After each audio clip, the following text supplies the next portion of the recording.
नमस्कार दर्शक बंधु स्वागत करुछि आजिर राशिफल कार्यक्रम को।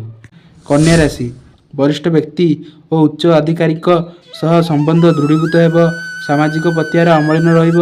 आय उपार्जन क्षेत्र प्रति संकट सृष्टि हेब नाही। प्रवास यात्रा रे लाभवान रहिबे। नूतन कार्य आरंभ न करिबा उचित। राजनीति रे मित्रों सहायता मिलिबो।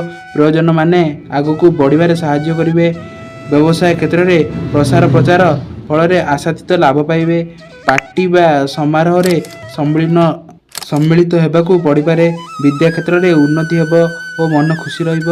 भावनार बशीभूत होई अमीन जामिनी मध्यस्थता करबा ठीक हेब नाही। पारिवारिक सुख रे आशाजनक फल प्राप्ति हेब। गुरुजन सेवा और सहमति रे आगकू बढ़ी पारिबे।